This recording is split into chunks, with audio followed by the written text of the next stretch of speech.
Issue 13. Well, would you look at that? Tails can fly a plane. Something only a really smart little kid would be able to do. And yet the comic still hasn't gotten the memo. Also, it looks ugly with the green color. I don't know how they managed to get it wrong. Sonic was spending some nice quality time with Tails looking for Robotnik's hovercraft when they found Angel Island by coincidence. I like how they gave an explanation about why they're flying around in the first place. I don't think Sonic 3 ever did that. It makes sense Sonic would assume it was a Chaos Emerald that kept the island afloat. This is the comic that introduces Knuckles, who knocked Sonic and Tails out of the plane, thanks for the pun there, Sonic, all because they went to his island. Why would Sonic think there's a flight to Nuthole Forest in a desolate dystopia where Eggman rules all? Not to mention, on an island where, how is he supposed to know there's anyone there besides Knuckles? Sonic and Tails get attacked by a flying robot, and while Sonic says a stupid line, he notices that he's gotten an electric shield all of a sudden, and immediately jumps into the water with Tails. Good. Not only have they realized that you can't talk underwater, but Sonic's electric shield fizzles out in it too.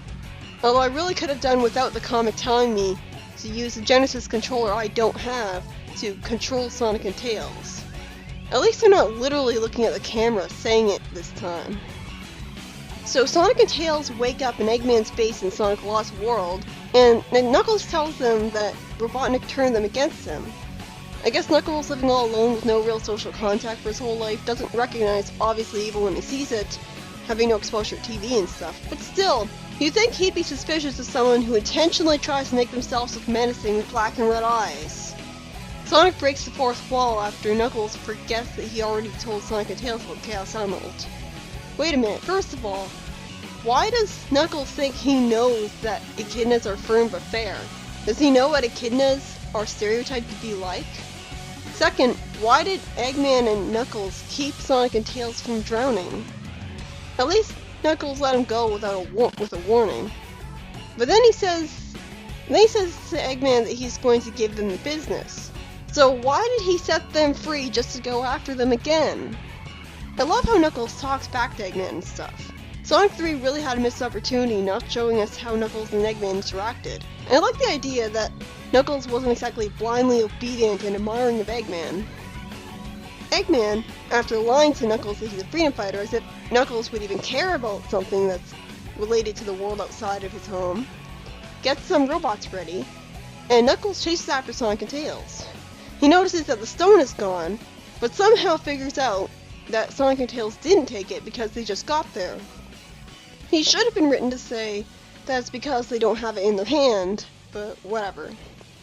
Sonic and Knuckles team up to face off against Eggman's robots, and they jump out of his plane, with Knuckles gliding and Tails flying. Tails wonders about their plane, and Knuckles explains that he brought their plane back because he was busy picking up the pieces while the two of them were going for an unexpected swim. Didn't the plane get damaged earlier? Does this mean Knuckles fixed the plane himself? Hey, anything to make him smarter. Now for a story written by someone else. We see Sonic taking advantage of his sharp spines in a creative way to make a statue of Antoine for some reason.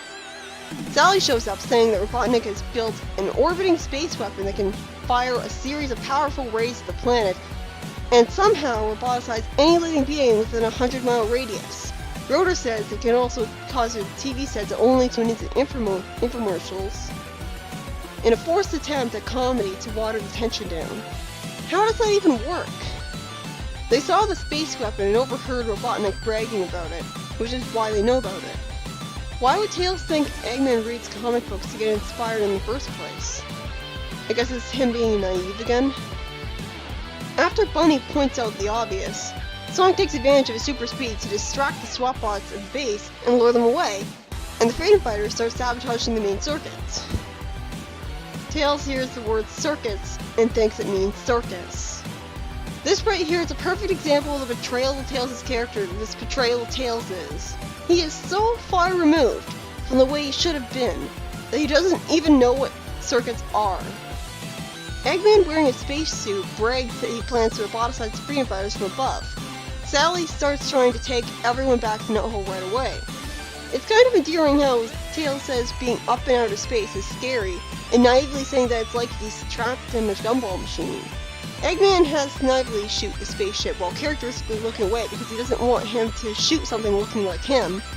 And after draining the ship's power, he brags to the freedom fighters on their TV monitor.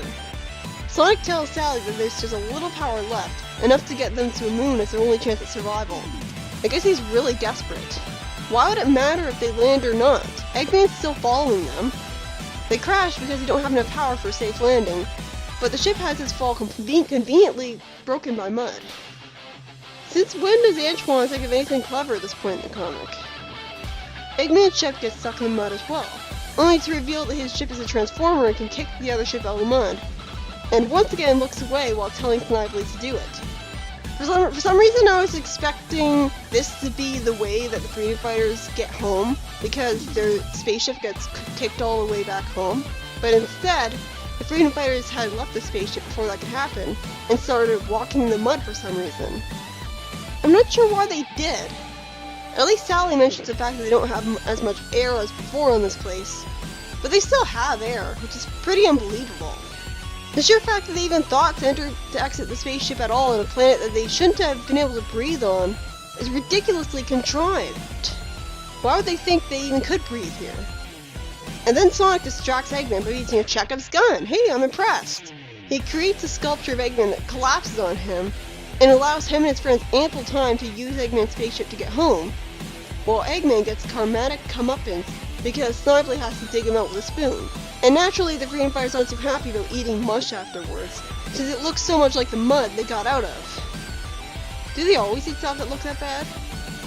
The first story was written by both Ken Penders and Mike Kantarovic once again, and only really existed to introduce Knuckles to the story, not bothering to use any of the levels from Sonic 3 aside from having Sonic and Tails go through one water tunnel part of Hydro City Zone. It didn't even introduce the Master Emerald, instead pushing the fake story that he was guarding a Chaos Emerald that was only in the instruction manuals of the game to avoid spoiling his real duty. I'm accepting this as early installment weirdness like a retcon, but still. Sonic clearly showed at one point, when he was fighting a giant lizard robot, that he had found all 7 Chaos Emeralds. If Knuckles is the guardian of a Chaos Emerald and that's his sworn duty, then he's the worst guardian ever! Well, I just remembered that apparently at this point in the comics, they were too ignorant to realize that there were only 7 Chaos Emeralds, even though those basic of research in the games would have told them that. Apparently this is the point where there's a ridiculous amount of them out there. But that makes Knuckles guarding 1 emerald even less impressive. I did really like how Knuckles interacted with Eggman though, and how he easily figured out that Sonic wasn't the bad guy, and apparently fixed Tails' plane. He's surprisingly smart here, aside from the whole isn't suspicious of someone with menacing black and red eyes thing. Even a caveman would be reluctant to trust them, especially since those eyes couldn't be natural. Isn't it supposed to be an echidna thing where they hate technology for no reason? So wouldn't he immediately distrust Eggman because he has technology eyes? The second story was written by Angela. It definitely had some high stakes.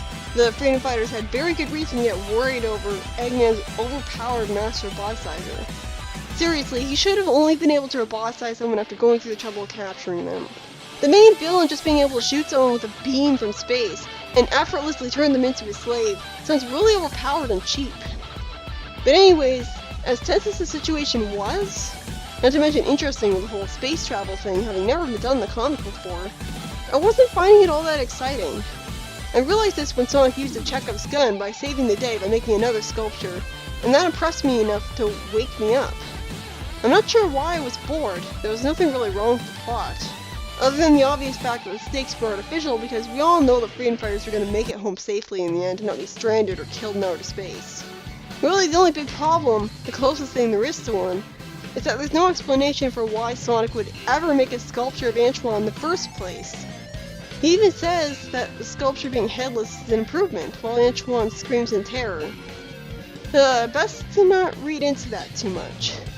Still, you'd think they would have explained why Sonic was doing the very thing that gave him the idea to ultimately save the day. I find the concept of a mud-covered moon very interesting at least. It makes me wonder how this came to be and why mud covers his entire surface. But the fact that Sonic and his friends could breathe there at all was pretty unbelievable. since we never saw any trees producing oxygen on that moon. This issue as a whole was pretty good. Nothing that really soured the whole experience. Nothing that got me really excited like someone other than someone having a badass moment either.